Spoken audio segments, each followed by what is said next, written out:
Hello, my friend. Today I will tell you another long-forgotten legend. Close your eyes and let the magic transport you to Middle-earth. Our journey begins.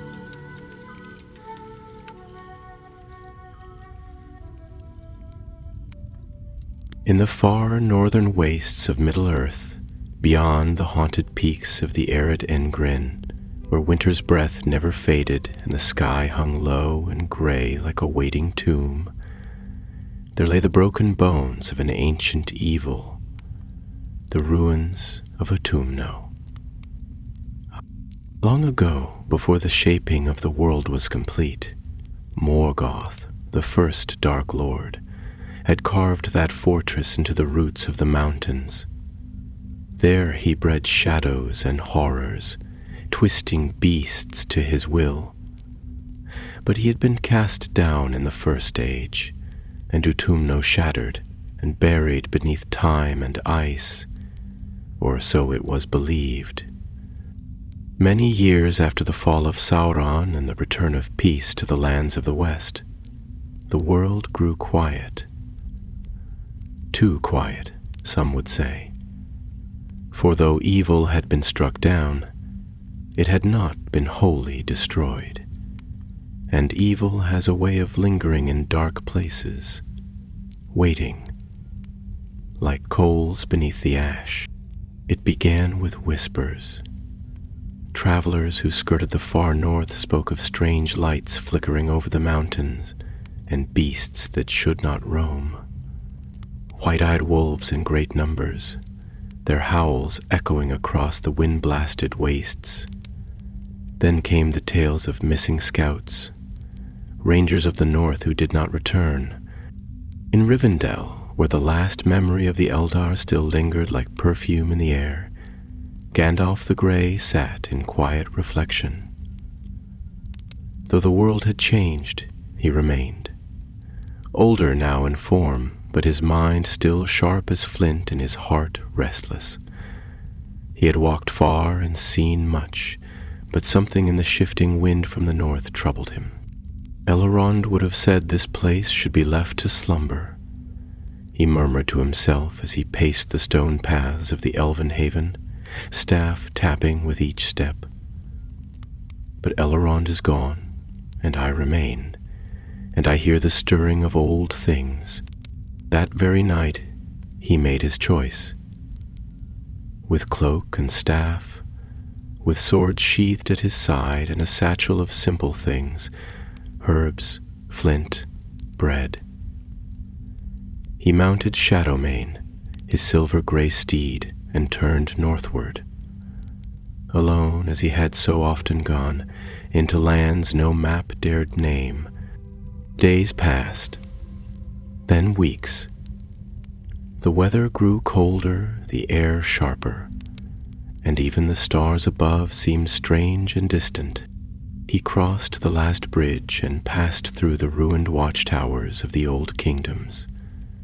He traveled through tundra and twisted forest, where trees stood like frozen sentinels, their boughs heavy with ice.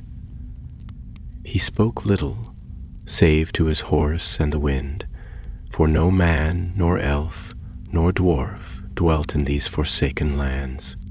At last, upon a ridge scarred by ancient fire, Gandalf looked down and beheld a sight he had long feared to see. Black smoke rose in thin trails from the base of the mountains. Beneath the ice-covered cliffs, half hidden by frost and stone, the jagged maw of a broken fortress yawned like the mouth of a corpse. Orc banners fluttered in the wind, ragged and marked with sigils long thought lost to time. "Utumno," he whispered, eyes narrowing beneath his hood. So it wakes again. As he watched, a procession of hunched, armored shapes moved in and out of the darkened gate, hauling crates and dragging slaves. Pale forms, chained and beaten, human and dwarf alike. A chill settled in his chest, deeper than the cold air could bring. Then his gaze fell upon a towering figure among the orcs. It was an orc, yes, but no common soldier. This one wore a helm wrought from blackened iron, and bore a spear of wicked length carved with runes from the dark tongue. Around his neck hung a relic, a pendant shaped like a lidless eye surrounded by thorns. "Not Sauron's mark," Gandalf muttered, "but something older. This one seeks power not for his master, but for himself." He turned away from the ridge and descended into the narrow gorge that led to the hidden paths. Time was of the essence. Whatever the orc chieftain sought in the depths of Utumno, Gandalf could not allow it to be found. That night, as a storm broke over the mountains and thunder cracked the heavens, Gandalf found the remains of a camp. Scattered cloaks, broken swords, footprints leading into a cave. The rangers had passed this way. He knelt by a fallen torch, fingers brushing the soot. Not long ago. 3 days, perhaps, he said to Shadowmane. They went in but did not return. With the wind howling outside, he lit a new torch and entered the cave. It was no natural hollow, but a worked tunnel, half cabased and lined with carvings, so old even he could barely read them. Darkness swallowed the light behind him, but he pressed forward step by cautious step. Far ahead something scraped the stone. Metal, perhaps, or claw. Gandalf paused, then pressed himself against the wall, hand on his sword's hilt. The sound faded. He moved on. Soon he came to a widening of the tunnel. An ancient chamber, half fallen, filled with bones. Orc bones, cracked and scorched, and among them, lying on his side with a broken leg and fevered eyes, was a young man. The boy raised his head, lips cracked. "Help, please." Gandalf knelt beside him, offering water.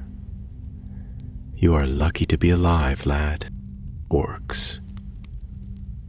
They took the others, deeper in. I tried to stop them. I failed. "No," Gandalf said, setting his torch into a crack in the wall. "You held them long enough. That is all any man can do." As he bound the boy's leg and gave him a draught of bitter herbs, the ground beneath them rumbled, deep and distant, like something waking in the earth. The boy's eyes widened in fear. "They're digging, the orcs. They said there's something buried, something old." Gandalf's face darkened. "That is what I feared." He rose, gripping his staff. "They seek a power they cannot control. But I will stop them, even if I must face the darkness of Utumno alone." And so the wizard stepped into the shadows of the past, toward the heart of a buried evil that was not meant to wake. The torch burned low as Gandalf pressed onward, the wounded ranger slung gently across the back of Shadowmane, who moved sure-footedly even in the pitch of that forgotten tunnel. The stone passage sloped downward at a steady, almost imperceptible incline, winding deeper into the heart of the mountain, where the very air grew heavy with the memory of malice. The flickering flame cast long shadows upon the walls, where ancient carvings lay half devoured by time and darkness. Twisted shapes, nameless beasts, and towers crowned with fire. All spoke of the age when Morgoth ruled these depths, and the world had not yet seen the first sunrise. It was not silence that filled the deep, but a presence, like the weight of unseen eyes peering from cracks in the stone. The wizard moved with care, his staff held before him, the light of its tip faint yet steady, silver and clean against the gloom. Behind him the ranger stirred fitfully, still caught between fever and dreams, murmuring names and warnings in a low, broken voice. But Gandalf did not heed the boy's mutterings now, for he had heard such voices before, in other dark places, in other days, when evil had stirred beneath the surface of the world. At last the tunnel opened into a great vault, wide as the dome of a temple, its roof lost in the black above. A bridge of stone spanned a chasm at its center, and beyond, dimly visible in the faint glow of a brazier long cold, loomed the iron-bound gate of a keep or stronghold far older than any made by dwarf or elf. The carvings here were different, smoother, more deliberate. They were runes of power, forged in the tongue of the Valar and later defiled by the Gandalf paused at the bridge's edge. His eyes narrowed, for he could feel it now clearly. A thrum in the air, low and resonant, like a heartbeat buried deep in the stone. This place was once a throne room, he said aloud, more to himself than to the boy. A seat of dominion in the elder days, before even the world was bent. Here Morgoth dwelt and shaped the creatures that would blacken the stars. Suddenly, from the far end of the chasm there came a noise, metal striking stone, voices raised in harsh tongues, and the cruel bark of orcish laughter. Gandalf stepped back into shadow, drawing his cloak about him, and the light of his staff dimmed to a glimmer. He crept along the side of the bridge, seeking a vantage from which to see without being seen. There, in the light of a crude fire set in a great brazen bowl, he beheld them. Scores of orcs swarmed over a broken dais, lifting slabs of stone and digging into the ground beneath. Their skin was pale and scabbed, their eyes glinting yellow in the firelight, and their armor was cobbled from ruin and scrap. At the head of them stood the chieftain, the one Gandalf had seen before. He was taller than the rest by half again, his body thick with muscle and bone plates fused by dark sorcery.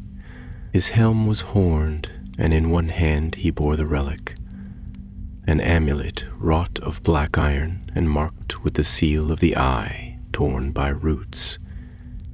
In the other hand he gripped a hammer that looked more like a weapon of execution than of war.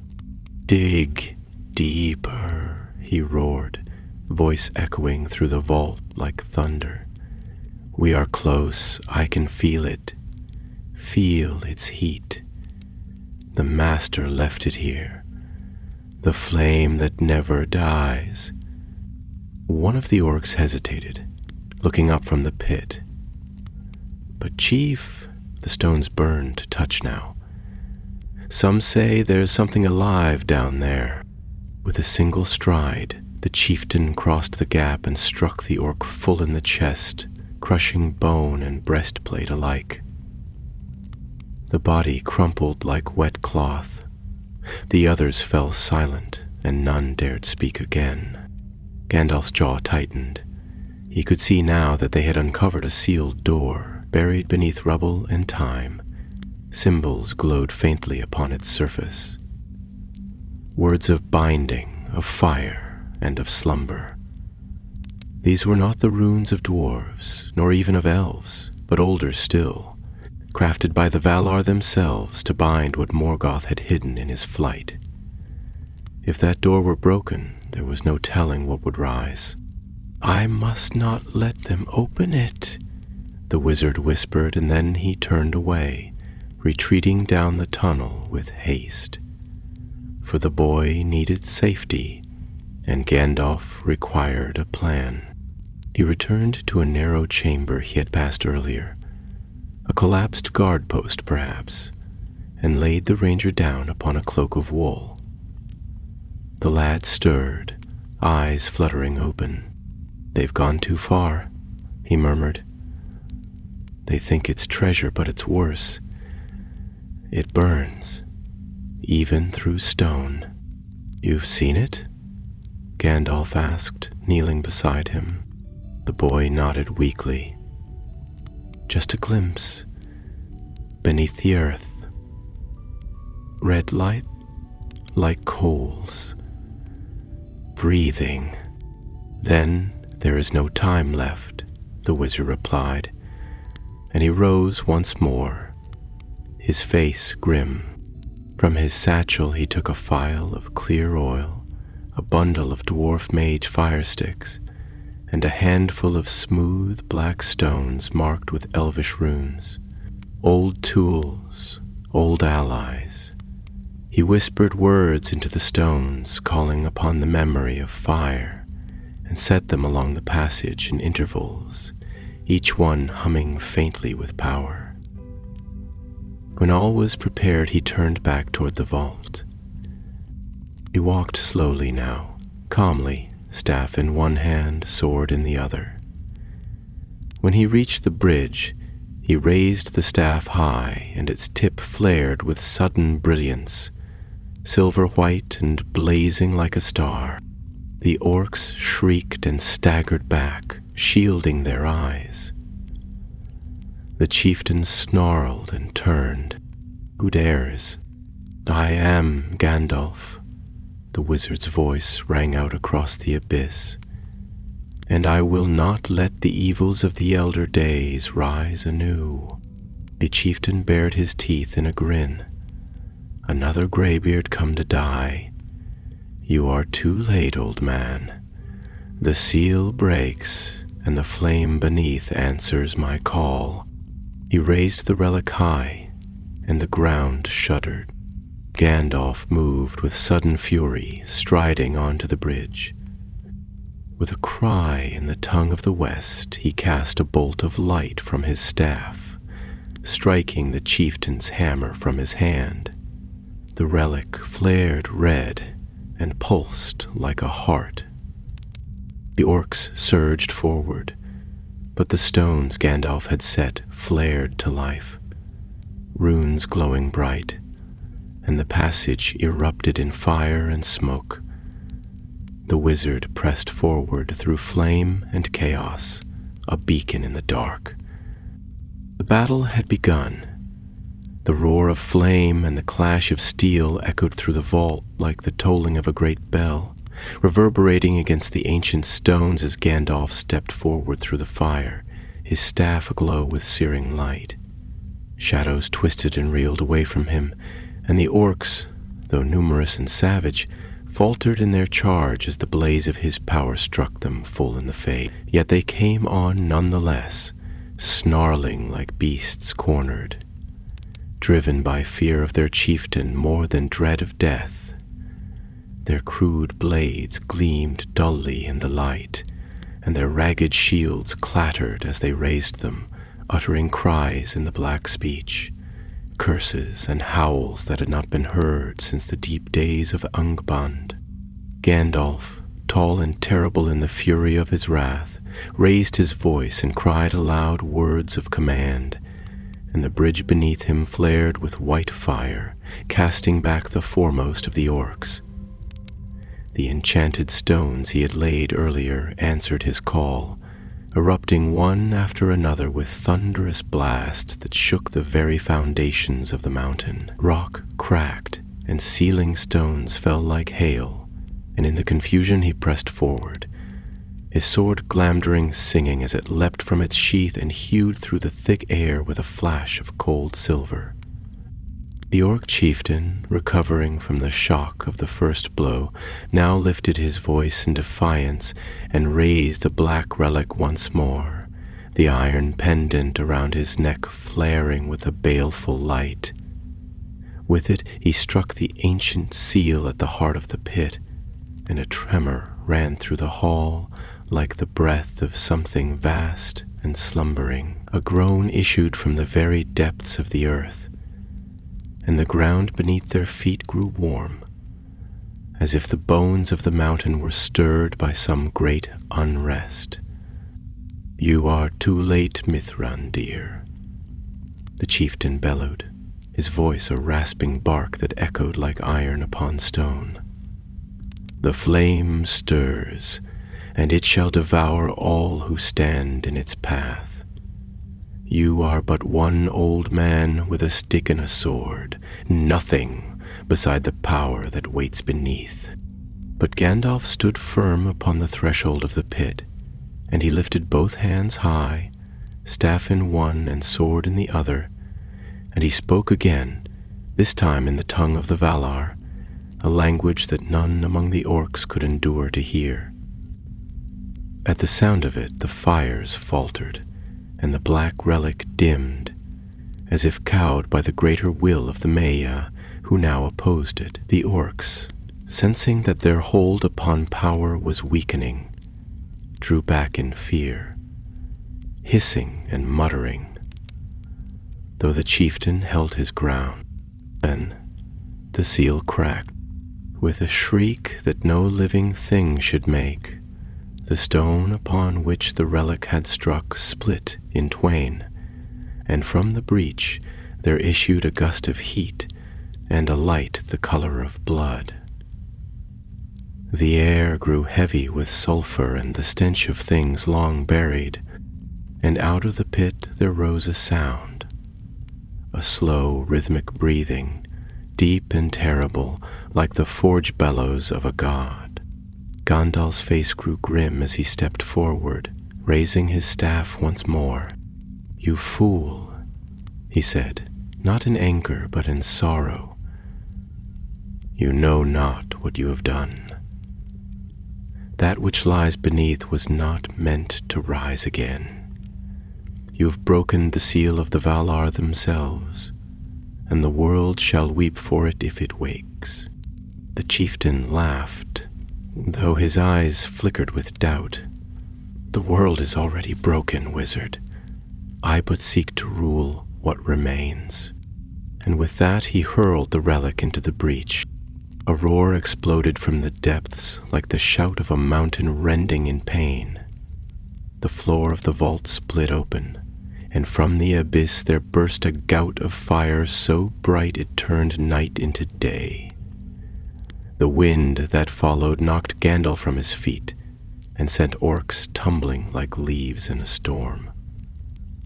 The iron gates behind the dais melted like wax, and through them surged a wave of red light, not flame, but something more, a living heat, filled with hatred and hunger. For a moment all stood still, breathless and awed, and then it came. A shape, vast and shrouded in smoke, began to rise from the pit. Wings of shadow unfolded, not of flesh, but of darkness given form, and eyes like coals opened in the air, burning with malice. It had no name, for it was ancient before the making of names, a spirit left behind when its master fell, buried and bound in the dark. Gandalf rose to his feet and shouted, "Back! Back, all of you!" His voice cracked with urgency, and he turned, calling out to the young ranger he had left behind, hoping the lad had found strength enough to flee. "Run! Tell the others! Seal the way behind you!" But the chieftain, drunk on his triumph, stepped toward the creature, arms raised as if to embrace it. "I am your servant," he cried. "I have freed you. Now grant me your power." The shadow turned to him, and for a heartbeat there was silence.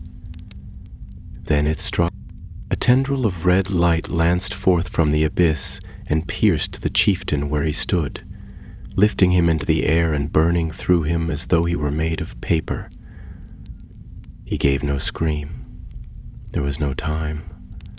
His body crumbled to ash in the same instant, and the relic, now dark and broken, fell to the stone floor with a clang that echoed endlessly. The orcs broke and fled in panic, their order shattered, their courage lost. Some leapt from the edge of the pit rather than face what they had unleashed. Others clawed at the walls, seeking tunnels to escape.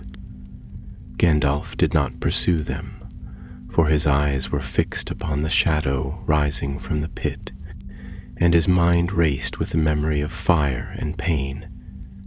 He had seen such a thing before, in Moria, in the deeps of Khazad-dûm, when he had faced the Balrog. But this was older. This... I must not let it pass, he said aloud, though none could hear him now. If it escapes, it will scour the north clean of life. He raised his staff, and the light upon it flared once more. For Elber and the stars above, he cried, and he leapt into the breach. Into the abyss Gandalf descended, not as a falling stone hurled by gravity alone, but as one who cast himself with purpose and wrath, for in his heart burned a fire older than any torch, a light drawn not from the sun or moon, but from the secret wellsprings of the flame imperishable. The darkness rose to meet him like the rush of storm waters, and all around the smoke thickened until the air was naught but ash and dread. His staff flared white, cutting a path through the murk, and his cloak billowed behind him as a banner caught in a furious wind. The chasm was not merely deep, but vast, a wound in the bones of the world, carved long ago when Morgoth's hammer cracked the roots of the mountains and the ancient fortress had been built, not upon earth alone, but upon hatred and fear given form. And now that wound had begun to bleed again, not with blood, but with fire and sorrow. He struck the ground hard, though his fall was slowed by spell and will, landing upon a ledge far below the ruined vault, a span of stone that jutted from the wall of the pit like the rib of some long-dead beast. The heat was stifling, and already the light of his staff flickered, for the very air here resisted the presence of light, and the stones exhaled a warmth that seemed to come not from below, but from within. Above him, the ragged wound yawned wide, and faintly he could hear the screams of those who had not fled in time, their fates sealed by the fire that now writhed beneath their feet. Before him lay the great chamber, a vast hollow beneath the mountain where Morgoth's forges once burned. Pillars of blackened stone lined the circumference, each carved with sigils of command and binding, long faded, their power spent or defiled. Across the floor, etched in glowing veins of red, a great seal had been shattered, its runes torn and bleeding light. From the ruin of that seal rose the creature, half-formed still, like a flame that has not chosen its shape. It writhed and twisted, a shadow crowned in fire, with arms of smoke and a body like molten ore. It had no face, but its presence was a face of fear unto itself. And yet it paused. As Gandalf stepped forward, staff raised, the shadow did not strike, but turned, as if testing him, as if remembering some echo of power it had once known and now saw again. "You are not the first," Gandalf said, his voice calm, though his heart labored beneath his robes. "Long ago your kin walked the deeps of the world. One I slew in the bowels of Moria, and though it cost me dearly, I returned. You shall not." The thing roared, and the chamber shook with the sound. Flame shot skyward, and stone cracked. A whip of fire lashed out, striking the pillar beside him, and it fell in a rain of rubble and sparks. Yet Gandalf did not yield. He spoke again, this time in the high tongue of the West, a language that even the spirits of fire must heed. You are bound by the ancient oaths, though the words lie broken and the chains long rusted. But I remember. I was there when you were made, and I am not so easily cast aside. The creature faltered, as if stung. It reared back, gathering its form, and then struck, its limbs of fire descending in fury, its shadow flung wide as a storm. Gandalf met the blow with the full force of his will, driving his staff into the stone and calling forth the power that had lain dormant for many years. Light exploded outward from him, not flame but brilliance, as if the stars themselves had answered his call. The impact threw them both back, and the echo of their clash rolled through the deeps like thunder in a valley. When the smoke cleared, the creature reeled, diminished, and Gandalf stood yet, though the silver in his hair was now streaked with soot, and his hand trembled upon the staff. He pressed forward, chanting still, each word a blow, each step a challenge. Around him the chamber began to groan, and from the ceiling above, cracks spread like veins. The mountain was waking, and it would not sleep again. But the creature did not flee. It had no name, no master left to call it back. It fought not for purpose, but for being. It lunged once more, and Gandalf caught it with blade and flame, driving Glamdring deep into its heart of fire. The sword flared white, and the thing screamed, not in pain, but in rage, in defiance of all things born of light. Back and forth they battled, wizard and wraith, fire against fire, until at last Gandalf cast his staff to the ground and raised both hands.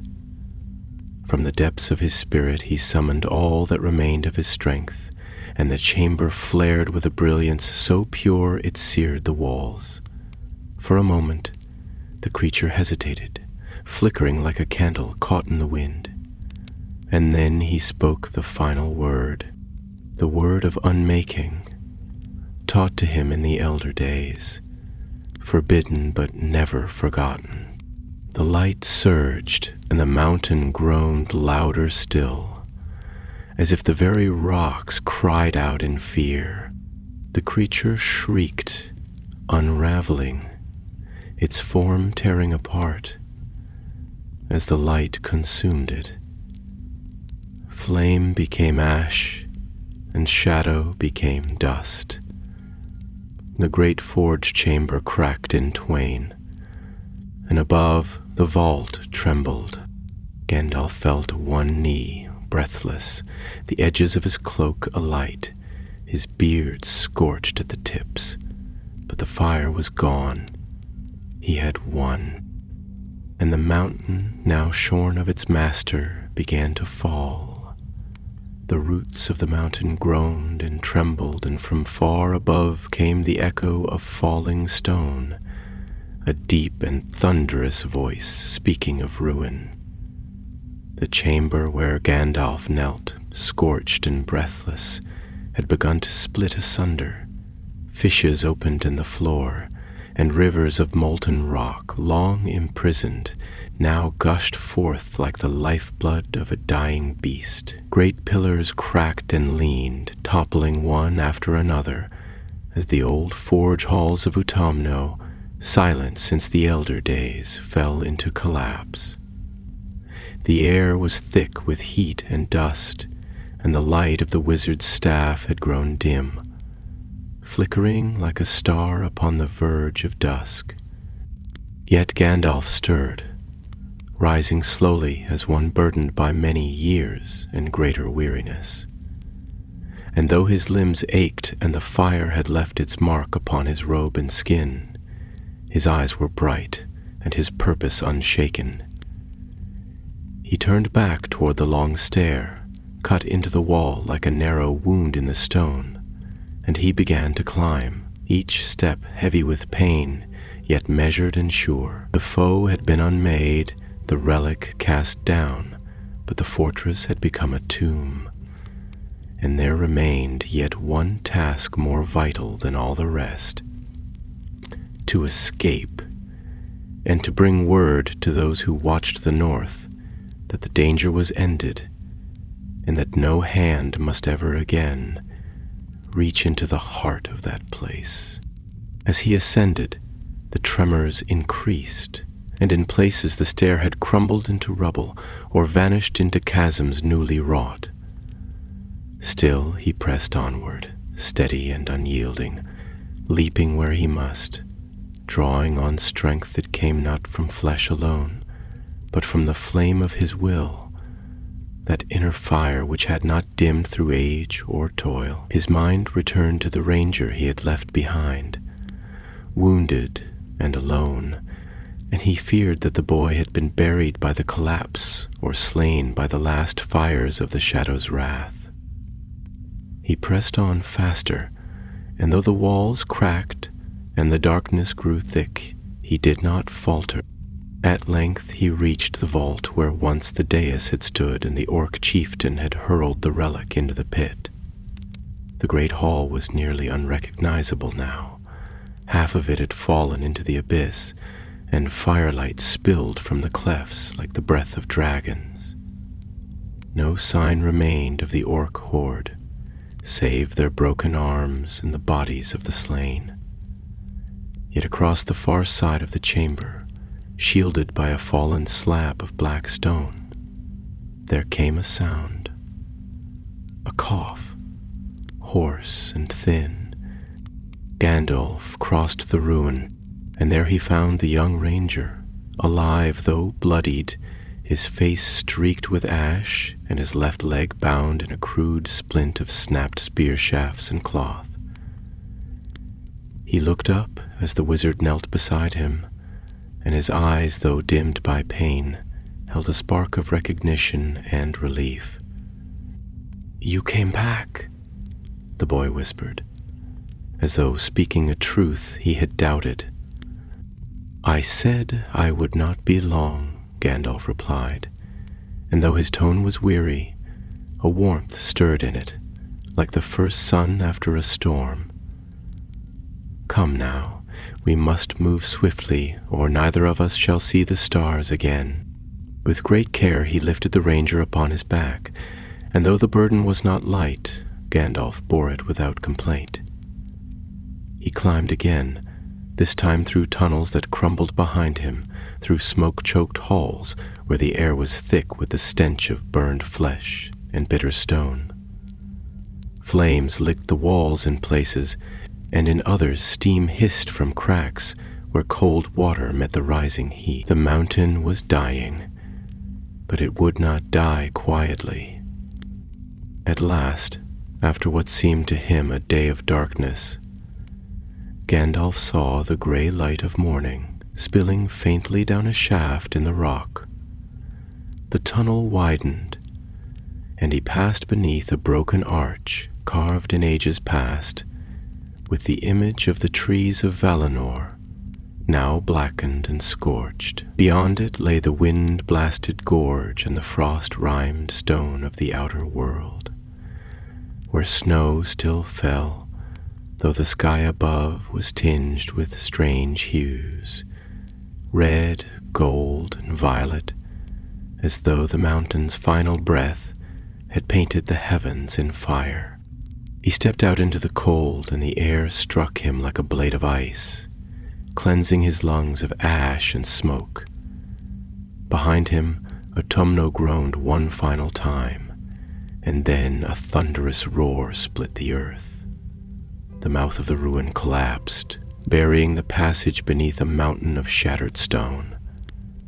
From far below came a last deep cry, whether of rage or defeat none could say, and then all was still. Gandalf laid the ranger gently upon the ground, wrapping him in his own cloak. The lad shivered and opened his eyes once more. "Is it gone?" he asked, voice faint as wind through reeds. "It is," Gandalf answered, gazing toward the ruined mountain. "But what it sought to become shall trouble the world no more.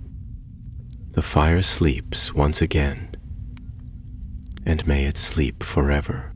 The boy closed his eyes, and for a time they rested there upon the snow, wizard and warrior, alone beneath the vast sky. Around them, the wilderness stretched in silence, broken only by the sighing of the wind and the slow fall of snowflakes upon stone. When at last the sun broke over the distant hills, casting golden light upon the ruins of the north, Gandalf rose and looked eastward. "There is much yet to do," he said quietly, "but this chapter has ended." And taking up the ranger once more, he turned his steps southward, leaving behind the ashes of Utumno and the shadow that had nearly risen again. Down from the shattered northern heights, Gandalf made his slow way, bearing the young ranger upon his back as he had once borne hope through the fire of Moria.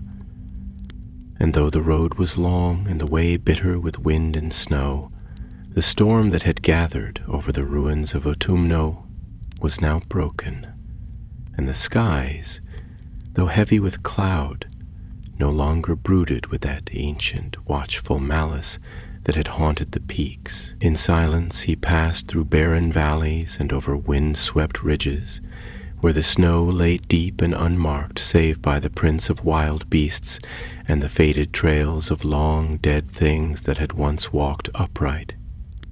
No more did he see signs of the orc warband that had infested the place. They had scattered like leaves in a tempest, and whatever remained of their host had fled far into the waste, broken and leaderless, or else perished in the ruin of the mountain they had dared to awaken. For many days Gandalf wandered thus, following no road but the call of his own sense, and seeking shelter in the crevices of stone and the hollows of the earth. He gave the ranger draughts of heated snow and bitter root, and though the boy's wound was grave, it was clean, and his breath grew stronger with each passing day. At times the young man stirred and asked questions in a weak voice, and Gandalf would answer with few words, but in a tone that was not unkind, for he saw in the lad something familiar. Courage not born of pride, but of duty accepted in quiet resolve. It was on the 9th day, as the sun rose over the jagged peaks of the far eastern range, that they came upon a hidden dell in the hollow of a ravine, where the snow melted into a silver stream, and the bare branches of alder trees whispered in the morning wind. Here Gandalf made camp, and while the ranger slept, he sat upon a stone and smoked from his long pipe, gazing at the curling tendrils of smoke as though they were runes rising into the air. He was weary to the bone, and though his form remained strong and his power not wholly spent, he felt the heaviness of many years settle upon him like a mantle of unseen dust. For though the battle had been won and the shadow cast down, he had touched again that which should not be touched. The old flame, the deep ruin, the echo of Morgoth's hate, and the world had felt it also. In the quiet of that glade he remembered. He remembered the first time he had set foot in Middle-earth, when the seas were broader and the stars hung nearer to the earth. He had walked then in other guise, less bent by toil, and the names of things had been different. But evil had already taken root, and the enemy's hand had shaped the hills and valleys with cruel intent. He had watched kingdoms rise and fall, and still he endured, not for love of glory or dominion, but because he must Such was the burden of his kind. The boy stirred then, and Gandalf turned. "Where are we?" the ranger asked, blinking at the gray morning light. "A place forgotten by the map makers," the wizard replied. "But there is water and rest, and for the moment, peace. That is more than many have." The lad looked about, his gaze lingering on the trees, and then back to Gandalf. "I saw it," he said, his voice low. "Down there. That thing. What was it?" Gandalf did not answer at once, but drew a breath and let the silence stretch. "It was a remnant," he said at last. "A piece of an older fire, buried deep when the world was young and the Valar first moved against Morgoth. Not all his works were slain when he fell. Some were bound, others scattered. This was one such. A nameless spirit of flame and ruin, left to slumber in the dark places beneath the mountains. Why would the orcs try to wake it? They are drawn to power, even when they do not understand it," Gandalf replied. "The chieftain sought to make himself a lord among his kind, thinking to command that which cannot be commanded. It is the old folly, repeated through the ages, the desire to rule by fire rather than wisdom." The boy nodded slowly, and for a while neither spoke. Then, hesitantly, he said, "You saved me." Gandalf's eyes twinkled faintly. "I do what I can, but I think you saved yourself in part. You held your ground. Not many would have." "My name is Halros," the ranger said quietly, "son of Malak. I rode north with 5 others. I am the last." Gandalf reached into his satchel and produced a small loaf, rough and hard, yet nourishing, and broke it in half. "Well met, Halros," he said. "Son of Malak, you shall not be the last forever." He handed the bread to the boy and looked again to the east. "For there is still strength in the world, though evil has not ceased, and you will be needed before the end."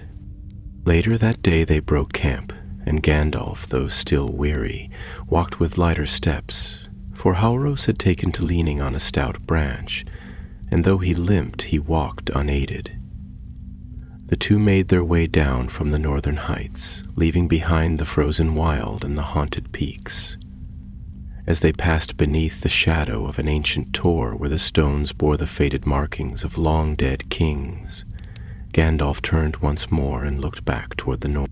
"Utumno is sealed again," he murmured, "but not by my hand alone." The mountain fell upon itself, and the fire beneath has been quenched for a time. Yet the world turns ever onward, and the tales we live are not the last to be told. And with that he turned his steps southward, toward the lands of men and the roads that wind through forest and vale, where new stories were waiting to be woven into the great tapestry of the world. It was many leagues south before the frozen silence of the north gave way to the breath of living earth once more. As Gandalf and Halros descended from the ridges of broken stone and treacherous scree, the land softened into hills mantled in heather and frost-hardened turf, and the trees returned, gnarled and stubborn, but green still beneath the bark. The wind that had howled with the voice of wraiths now came gentler, sighing through the high grasses and whispering in the boughs, like the words of old songs half remembered. And though the winter had not yet loosened its grip, there was in the air a scent of distant thaw, and beneath the cold sun the two travelers pressed on. Alros, leaning still on his rough-hewn staff, walked beside the wizard in silence most days, speaking little unless prompted, for he was of the northern Dunedain, and their manner was quiet, their thoughts deep-rooted as trees. But his strength returned with each passing mile, and the fire in his eyes burned steadily now, no longer dimmed by wound or fever. He bore the pain of his leg without complaint, and more than once offered to take a turn at watch when they camped beneath the stars. Gandalf watched him with a thoughtful eye, and though he spoke often of small things, the weather, the shape of the clouds, the nesting of crows in the hollows of the hills, there was purpose behind his gaze, and he marked the lad's bearing with growing interest. For it was a strange thing that one so young had stood, even for a moment, before the flame of a forgotten Maya, and yet lived, that he had borne the terror and the ruin, and come forth not wholly broken, bespoke of some hidden strength, or perhaps of fate's quiet weaving. It was in the twilight of the 11th day, beneath a sky streaked with fire and ash-hued cloud, that they came upon the ruins of an old watchtower, crumbled and ivy-bound, standing upon a knoll overlooking the river Thalos. The stones were black with age and lichen, and the banner pole that once had risen from its crown lay snapped in the grass like the bones of a fallen spear. There Gandalf halted, leaning upon his staff, and cast his gaze westward, toward the distant line of blue that marked the far forest of Ninul, glimmering faintly in the dusk. "This tower once bore the name of Elgath," he said, as Halros came to stand beside him. "In the days when the North Kingdom still kept its watch on the shadows of Angmar, it was manned by the sons of the Dunedain. Fires were lit here to warn of riders or winged spies, and messages were sent by swift birds to the high hills of Fornost and beyond." Halros looked upon the stones with reverence. "I have heard of El Goreth in the tales my father told, but I never thought to stand beneath it."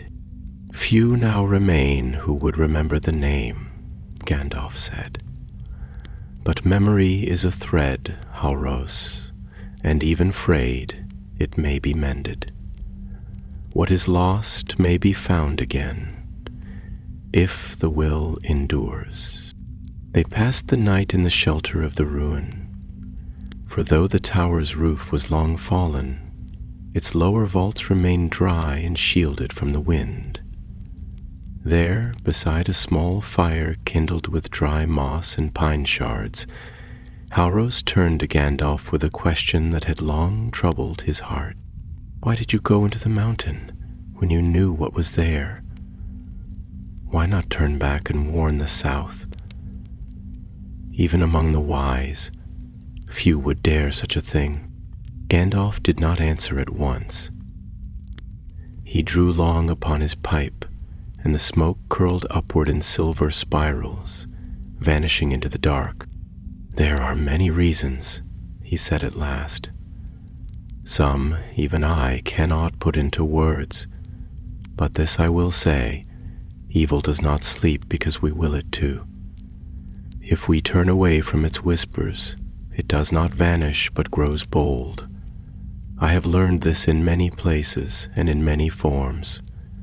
There is danger in delay, Halros, and a fire left hidden may burn all the brighter when it rises." The ranger nodded slowly, pondering this. "And what of the thing you fought beneath Utumno? Was it truly destroyed?" Gandalf's gaze grew distant, and for a moment he seemed older than stone, as though the weight of many ages pressed upon his brow. "It was broken, cast into the ruin of the mountain, and its form undone. Yet what it was, at the root, cannot be wholly slain, for it was born of thought before the shaping of the world. Such spirits, when cast down, do not perish as mortals do. They are scattered like ashes upon the wind. Halros looked into the fire, where the flames danced low upon the coals, and his brow was furrowed. "Then there is never an end to it," he said softly. "There is no final end for those who dwell in this world," Gandalf answered, his voice a murmur like wind through branches. "Only the hope that each new dawn finds us prepared. That is our charge, to stand, to endure, and to pass on what light we may." And in that moment Halros understood something of the burden borne by those the wise called the Astari, and why their ways were veiled and their purposes oft unclear. For it was not only power they wielded, but sacrifice, a long patience, a silent labor beneath the eyes of men, for ends that might not be seen in their own time. When morning came, cold and clear, they rose and took again to the road, crossing the waters of the Talos upon a fallen tree, and making for the south, where the land softened and the smoke of distant hearths could sometimes be glimpsed against the hills. They passed no other travelers, save for a company of wild deer and a pair of hawks riding the high winds.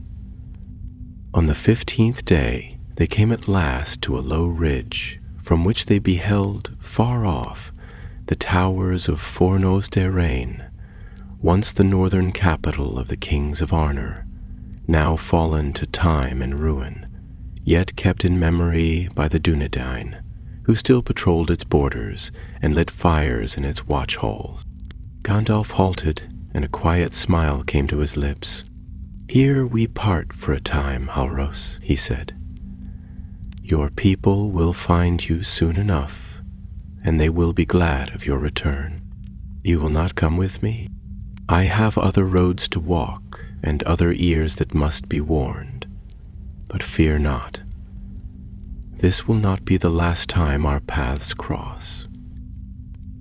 There is strength in you, lad. The North needs that strength. Use it well." Halros bowed low, and though he said nothing, there was in his bearing a dignity that no crown could lend. Then Gandalf turned his cloak against the wind and set his steps eastward once more, his staff tapping softly upon the stones, a grey shadow among the hills. Through the waning days of winter, Gandalf wandered east and south, following paths long forgotten by most folk of the free peoples, yet still marked in his memory as clearly as ink upon parchment. He passed through deep woods where the trees leaned close and whispered in the elder tongues, their bare branches scratching the pale sky like runes of warning. He walked along the misted banks of rivers whose names had been spoken only in song for 1,000 years, and he crossed the high downs of Rudar, where the stones bore the faint carvings of the old kingdoms, sigils of kings whose bones were dust, and whose deeds were now tales whispered by firelight in lonely hall. The wind was colder now, though the sky had grown clearer, and Gandalf knew that the season of snow would pass soon into the season of rain. The land itself seemed to exhale, as though it had held its breath through the dark months, and now stirred beneath the roots, quickened by the breaking of the northern shadow. Yet his heart was not wholly at ease, for though the spirit that had risen in Utumno's ruin was cast down and scattered, its memory lingered like smoke, and the dark places of the world were not yet empty. In the twilight of the 23rd day since his descent into the northern deeps, he came upon a quiet glen, where the waters of a narrow stream flowed between moss-covered stones, and the air held a stillness that seemed unbroken since the elder days. There, beneath a canopy of bare birch, Gandalf rested, and he laid aside his staff and pipe, and kindled a small fire with dry bark and silver leaf drawn from the folds of his cloak. He did not sleep, but sat with his back to the tree, gazing into the flames, and in his mind passed many thoughts, like the turning pages of a great book whose ending was yet unwritten. He thought of the ranger Halros, now likely returned to his kin in the scattered fastnesses of the north, and he wondered what path the lad would walk henceforth. There was strength in him, and a kindling of the old nobility, though unpolished still and veiled by sorrow. Such men, Gandalf mused, were the sinew of the world, the unseen hands that held the line when kings faltered and heroes fell. It was they who kept the darkness at bay in the wild places, who bore no crowns and sought no glory, yet upon whom rested the fate of all free folk. As the fire sank to embers and the night grew deep, Gandalf looked up and saw that the stars had emerged, cold and bright, wheeling above him in ancient silence. He traced their shapes. Menelvager with his shining belt, Remireth the netted stars, and high above all the silver flame of Eärendil's star, steadfast in the western sky. And as he watched, he sang softly to himself in Quenya, a song of the undying lands and of the light that once was. In the hour before dawn he rose again and walked on. The road led him now toward Bree and the lands beyond, for he had messages to send and words to speak in hidden councils. Yet, even as his steps took him further from the ruins of Utumno, his thoughts were drawn to the north, and to the hidden strength that had stirred there, not of shadow, but of light. For in the heart of ruin he had found not only peril, but hope. 3 nights later, beneath a sky lit by pale moon and drifting cloud, he came at last to the western edge of the Weather Hills. There, upon a broad slope above the misty vales of the South Downs, stood a lone figure clad in gray and green, his cloak furled against the wind, a longbow slung across his back, and a star upon his breast. Halbarad, son of Dirhael, captain of the Northern Rangers, stepped forward from the shadow of a tall stone, and his face was stern. "You bring dark tidings, I deem," he said, his eyes searching Gandalf's. "I bring warning, though not despair," Gandalf answered, and he clasped the ranger's forearm in greeting. "Utumno's bones have stirred, and though the fire is quenched for now, it was not without cost." Albarad's brow furrowed, and he gestured for the wizard to follow. They walked, then, beneath the stars to a low shelter cut into the hillside, hidden from the road and watchful of the east. There a small fire burned, and a half-score of rangers sat within, sharpening blades and mending gear, silent and wary, their faces shadowed but watchful. Gandalf spoke then, not in riddles, nor with the veiled words often favored by the wise, but plainly and with gravity, for these were men of deeds, not courtiers, and they had earned the truth. He told of the orcs that had gathered in secret, and of the relic they had borne, of the corrupted Maya that had lain sleeping beneath Utumno, and of the great battle in the deeps. He spoke of the mountain's collapse and the narrow escape, and of the danger that had been averted for now. When he had finished, there was silence in the shelter, save for the crackling of the fire and the soft breath of the wind beyond. "It is as we feared," Halbarad said at length.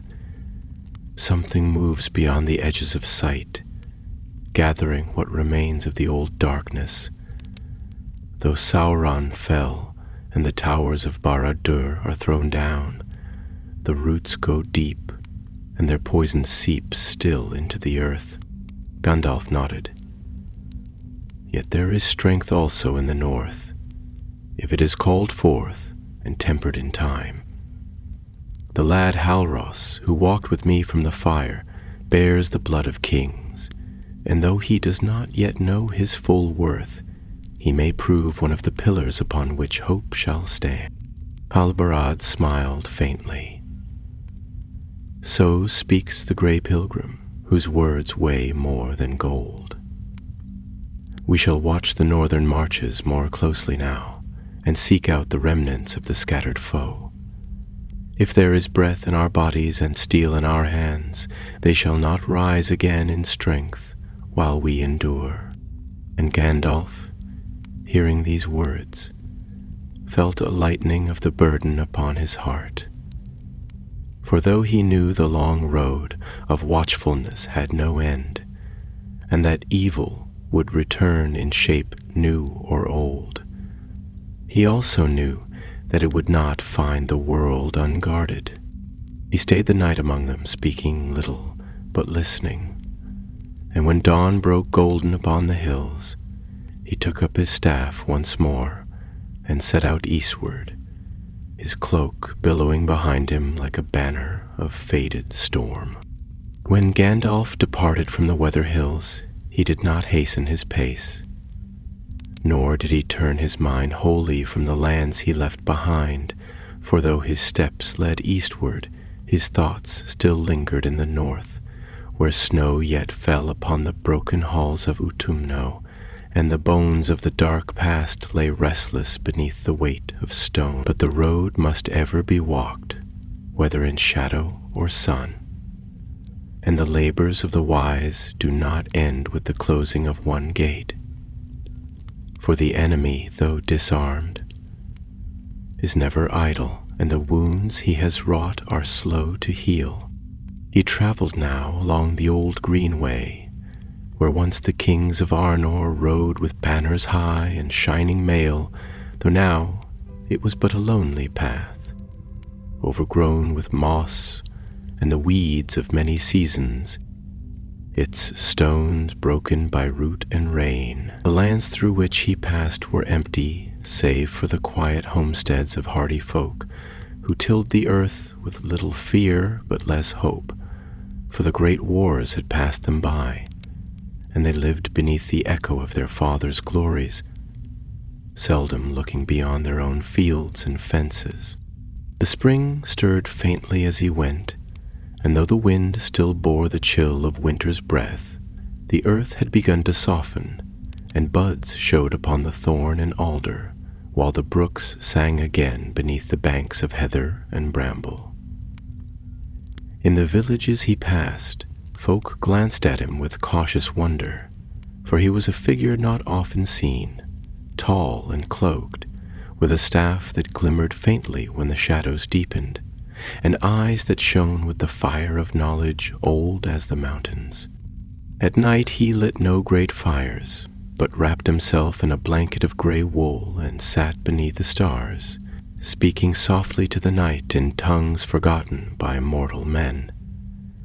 He sent thoughts like birds to the far corners of the land, calling forth tidings from the east, from the forested vales of Rhûn and the borders of Greenwood the Great, where the old things stirred in the gloom, and the silence was never wholly empty. He listened to the wind and read the patterns of the smoke, and in every sign he sought a measure of the world's turning, for he knew that peace, even in seeming, was never certain. On the 12th day of his journey, he came upon Bree. Nestled beneath Bree Hill, where the east road and the greenway crossed, and where the folk of Bree Land still lived in mingled company, big folk and little, as it had been in ages past. The gates were open in the daylight, though wary eyes kept watch, and when the guards beheld him, they bowed and bade him enter, for his name was known in that land. And though many years had passed since last he had walked their streets, none had forgotten the grey wanderer. He passed quietly through the lanes, pausing now and then to speak with the elders, to share a word with the gate warden, or to offer a pipeful of South Farthing leaf to an old farmer who remembered the days when the shire folk fled eastward, seeking shelter from storm and war. The children stared in wonder, and the innkeeper of the prancing pony, a broad-bellied man with hair like autumn hay, welcomed him with bowed head and kind word, setting before him a hot meal in a corner by the hearth, where none would disturb him. But Gandalf did not linger long, for there were messages to be sent and hands to stir. That night, in the private chamber above the common room, he wrote upon parchment with ink black as night, words in the flowing script of the West, and when he had sealed them with a sign none could counterfeit, he gave them into the keeping of trusted riders, Dunedain of the North, who had followed him unseen, and now stood ready to carry his counsel far and wide. To the havens of Lindon, where Círdan yet watched the sea, to Lorien, though its borders were silent now, and the lady gone over sea, and even to the hidden courts of the woodland realm, where King Thranduil held his peace among the trees. For though the battle had ended in Utumno's bones, its echoes would travel far, and there were those who must be told. 3 nights he remained in Bree, and on the 4th he departed before the sun had risen, riding eastward beneath a sky veiled in mist. The folk watched him go, some in silence, others in low murmurs, for they knew not where he went nor why, but they felt the hush of something passing, as when the wind falls quiet before a storm not yet seen. Eastward he rode, across the Barrow Downs, where the hills rolled like a sea of ancient earth, each crowned with stones worn by wind and sorrow. He did not tarry there, though the air was chill, and the memories of old evils stirred faintly beneath the soil.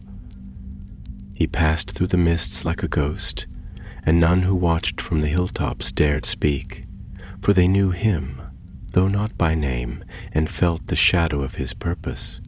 Beyond the downs he came at last to the edges of the old forest, and there he paused.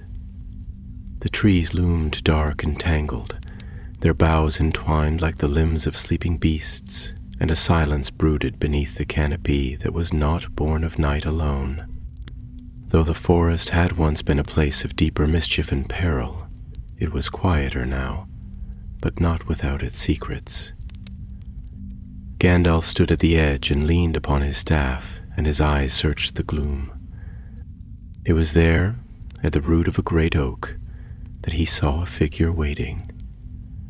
A small shape, no taller than a child, but clad in green and brown, with eyes that glinted gold in the shadow, and a face both old and young. He did not speak at first, but bowed, slow and low.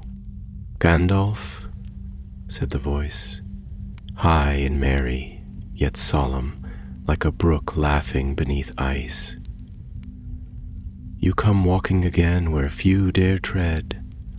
The trees have not forgotten you, nor I them, Master Tom," Gandalf replied, and he smiled, though the weariness did not wholly leave his face. "It has been long since last we spoke." Tom Bombadil laughed, and it was like bird song in the morning. "Time is a tree, and I walk its branches, but you, yes, you carry news, heavy as winter frost. Sit, Gandalf, tell me your tale." So the wizard sat beside the ancient oak, and he told of fire and ruin, of orc hosts and relics of darkness, of the spirit of flame that had risen and fallen in the ruins of Utumno. Tom listened without speech, only nodding now and then, his eyes far away and his fingers playing upon the earth, as though drawing patterns none but he could read. When Gandalf had finished, Tom stood, and he looked toward the east. "Old roots stir when deep fires burn," he said softly. "Even here the ground whispered of it, but the mountain sleeps again, and the dark wind has passed, for now, yet it will return, Gandalf murmured.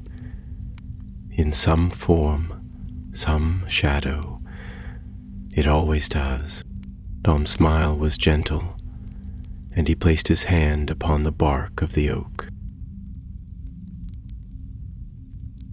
Then the song must be sung anew, and you, gray pilgrim, must walk a little longer until the words are finished.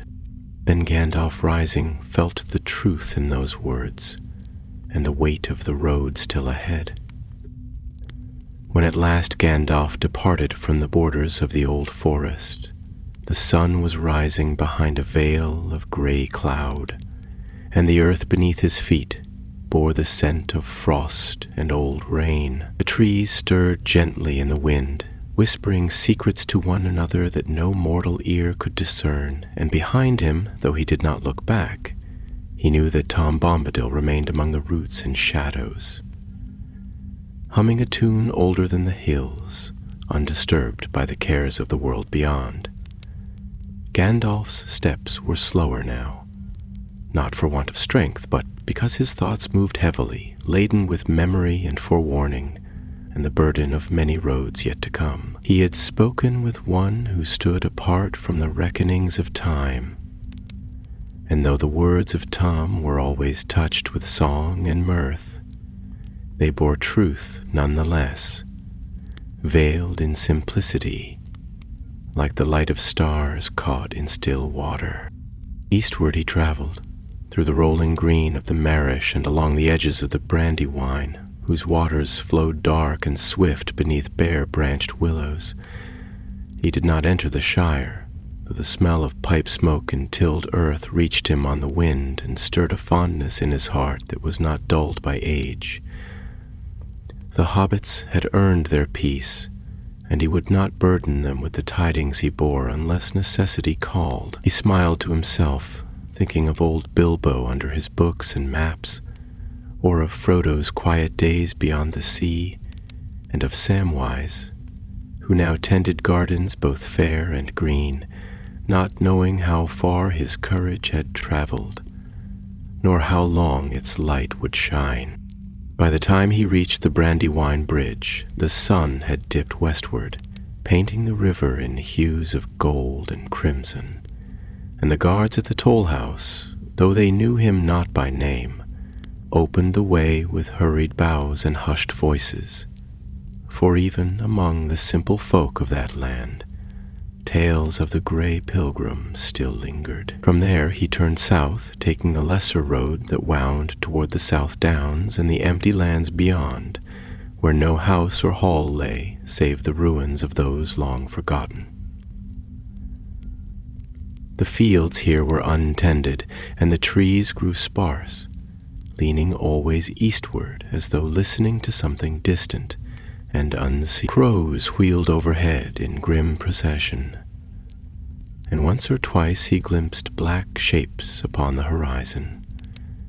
Wild men, perhaps, or wandering beasts, but none dared come near him, for the light of his staff was still visible when the sky darkened, and the fire of his eyes held the memory of ancient flame.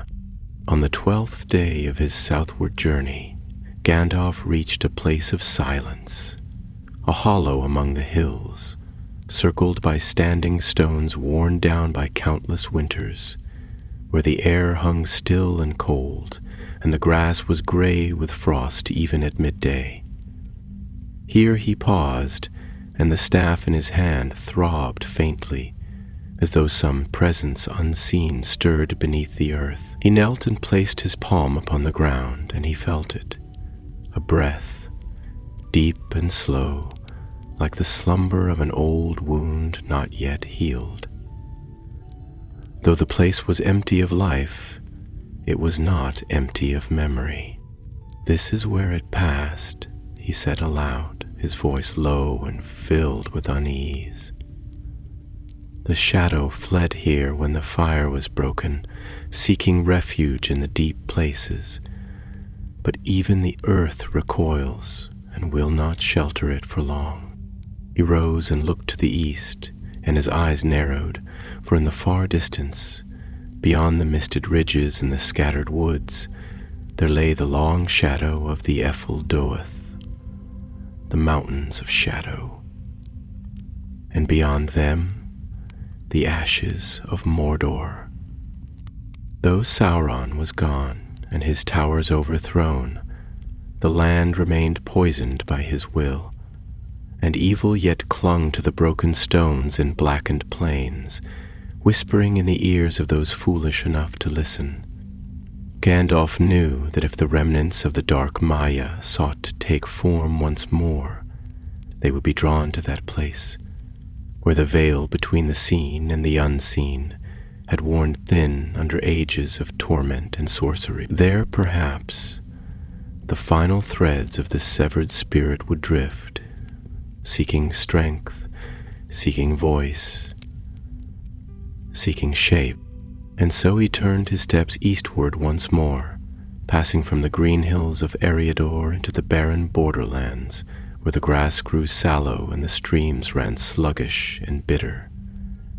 Few traveled here, and those who did came not in hope but in hiding, for it was a realm of silence, untouched by king's law or farmer's plow. The stars grew pale in the sky at night, and the moon's face seemed veiled, as though the very heavens recoiled from what lay beneath. He did not enter Mordor, not yet, for even his strength was not so lightly spent. But he came to the black gate, now broken and half buried by time, its iron teeth rusted and gaping, and there he stood for a long while, gazing upon the desolation beyond. The plain stretched empty before him, scarred by fissures and ash fields, though the fires of Aradruin were stilled, and the air no longer choked with smoke. And yet the land was not quiet. In the silence Gandalf heard the echo of footsteps that had long ceased to fall, and voices that no longer spoke, but whose hatred still lingered like a breath beneath the skin of the world. He closed his eyes, and for a moment he felt it, faint and distant, like the whisper of a shadow beneath the surface of still water. The presence of the thing that had risen in Utumno had not wholly vanished. A splinter remained, cast adrift, seeking a new vessel, a new form through which to work its will. But it was weak still, scattered, and the world was not unguarded. He raised his staff, and from its tip sprang a pale light, clear and steady. With it he traced a circle upon the earth, speaking words in the ancient tongue of the Valar, words of binding and warding, of watchfulness and silence. The wind stirred and the dust scattered, and where he stood, the land grew still once more. "This shall be a mark," he said, "a sign for those who come after, that the darkness cannot rise again unseen. I name this place Igladnar, the Watching Hollow, and may none pass it without purpose." Then he turned away, and his cloak fluttered behind him like the wings of a great gray bird. He did not glance back again, for he had looked long enough into shadow, and now he must bring word to the east, where old eyes yet watched, and old powers still held sway. For though the fire was quenched, and the mountain fallen, the tale was not ended. So it was that Gandalf, bearer of many names and heavy burdens, made his way at last to the lands of the east, to the quiet hills beyond Anduin, and the long vales that ran beneath the shadow of Greenwood the Great.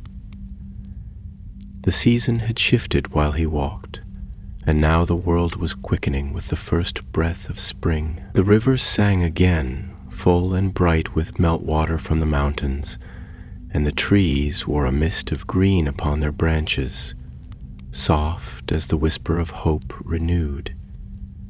Yet even amid this awakening, there lingered a hush upon the land, a listening stillness, as though the very earth waited for some tale's end or its beginning. It was in the twilight of a silver dusk that Gandalf reached the western eaves of the forest, and there, standing upon a low rise beneath a yew tree, he paused. Before him the wood loomed vast and secretive, a sea of dark trunks and ancient boughs, where the light of day seldom touched the mossy floor. This was no longer the greenwood of old, nor yet the mirkwood that had once crawled with spider shadows and fear, but a place in between, wiser perhaps and wearier, but still strong and still watching. There he was met by the elves of Thranduil, for word had gone before him, borne on swift wings and swifter thought, and they led him with honor through the winding ways beneath the leaves, until he came at last to the high halls carved in the roots of the hill, where the woodland king yet reigned. Though many of his folk had sailed, seeking the straight road, Thranduil remained, and in his eyes burned the memory of elder times when the stars were young, and the shadow first crept from the void. He welcomed Gandalf with grave courtesy, and in the chamber of carved stone and living wood they spoke long into the night. The wizard told all that had passed in the north, from the gathering of the orc horde to the breaking of the seal in the depths of Utumno's ruin. He spoke of the relic and the flame-born spirit, of the battle in the deeps and the final collapse of the mountain, and of the scattered remnant of that ancient evil, still unmade but not wholly undone. Thranduil listened in silence, his face unmoved, but his fingers played idly upon the arm of his throne, and his gaze wandered once or twice to the darkened arches above, as though he heard distant voices. When the first dark power fell, he said at last, we thought the roots of his malice had been pulled from the earth. Yet again and again we find that they remain, deep and twisted, and cunning in their ways of return. It is ever so with evil that was shaped before the light. It does not pass wholly away, even when its form is destroyed. But we are not without memory, Gandalf replied, and though the enemy changes, the strength that stands against him may also rise again. Halros of the North lives, and others like him stir. The rangers still walk the wilds, the elves still guard the borders, and not all wisdom has departed from the world. The elven king inclined his head slightly, as if in agreement, yet the lines of sorrow beneath his eyes deepened. You speak true, he said, but the world is older now, and its heart grows weary. Each victory is harder won, each loss more deeply felt. Yet so long as there are those who remember the stars and speak the names of the West with honor, hope remains. Then Gandalf rose, and his staff in hand he bowed. Warning, I have come to give warning, and that I have done. But there is one more place I must go before my task is ended. And so he departed the halls of the woodland realm, accompanied by a small company of sylvan elves, swift and silent, until he passed beyond the forest's edge and came once more to the long shores of Anduin. There he dismissed them with thanks and words of old courtesy, and turned southward alone, walking beside the river's wide flow, where the reeds swayed in the wind and the cranes called overhead. At last he came to the fields where once had stood the city of Minas Ithil, now a green and empty place, cleansed of shadow by the great war, yet marked still by the memory of what had been. There he stood at dawn, gazing upon the mountains of shadow, their peaks shrouded in mist, and he saw again the broken towers of Barad-dûr far in the east, blackened stumps against the brightening sky. He did not speak, but raised his staff and let it rest upon the earth, and in his mind he summoned the faces of all who had stood against the dark, of Elendil and Gil-galad, of Frodo and Sam, of Aragorn with sword drawn beneath the banner of the white tree, of all the nameless ones who had borne the weight of the world in silence and been remembered only in the songs of their people. Then he turned, and slowly he walked westward, away from the mountains, away from the ruins, his shadow falling long behind him in the morning light. And though the burden upon him was heavy still, his steps were firm, for the road, however long, was not yet ended. He came at last to a high place overlooking the sea, where the waves crashed upon the cliffs and the wind carried the scent of salt and stars. There he paused, and for a time he was still, as though listening to something distant and old, a call that came not from the land, but from beyond its bounds.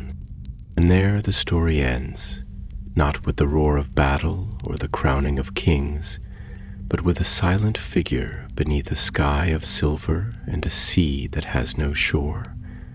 For Gandalf's tale is not one of endings, but of the long watching, the fire kindled in darkness, the hand held out to guide when all seems lost. And though the pages may close, the light he bore remains, flickering still in the hearts of those who walk the road after him. Thus ends Gandalf's battle in the ruins of Utumno.